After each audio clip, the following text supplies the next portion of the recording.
વિસનગરથી ચારધામ યાત્રામાં મસૂરીથી સરસ મજાનો ચા નાસ્તો કર્યો અને પછી નીકળી ગયા યમનોત્રી જવા.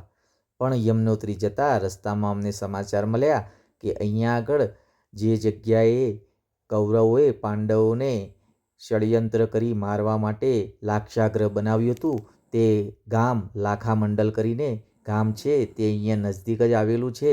તો રસ્તામાં અમે એના દર્શન કરવા નીકળી ગયા. ત્યાં અમે પહોંચી અને જોયું તો સરસ મજાનું નાનું ગામ હતું.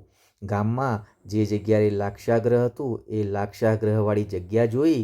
એની બાજુમાં જ સરસ મજાનું પાંડવોએ જે શિવજીનું એક નાનું મંદિર બનાવ્યું હતું એ શિવલિંગના દર્શન કર્યા. એ દર્શન કરી અમે બાજુમાં જ ત્યાં આગળ 1.25 શિવલિંગની સ્થાપના કરેલી છે એ જગ્યા પણ નિહાળી. એ જગ્યા નિહાળ્યા પછી અમને સમાચાર મળ્યા ત્યાંના મહારાજે કહ્યું કે આ જગ્યાએથી 1 કિલોમીટર નીચે જે જગ્યાએ પાંડવો બહાર નીકળ્યા હતા એ ગુફા આવેલી છે. તો પછી અમે એ ગુફા નિહાળવા માટે ગયા. ત્યાં આગળ જઈને અમે જોયું તો સરસ મજાની ઠંડક હતી. બાજુમાં મહારાજ બેસેલા હતા. એ ભક્તોને પૂજા કરાવતા હતા. એમને કહ્યું કે અંદર ઠંડકના લીધે અહીંયા પણ એક સરસ મજાના નાના શિવલિંગની સ્થાપના થાય છે, તમે ત્યાં દર્શન કરતા જાઓ. અમે ત્યાં જોવા ગયા અને સરસ મજાના શિવલિંગના દર્શન કર્યા.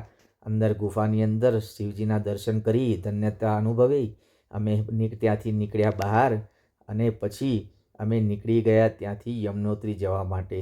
તો યમનોત્રીના દર્શન કરી અને પછી તમને મળીએ.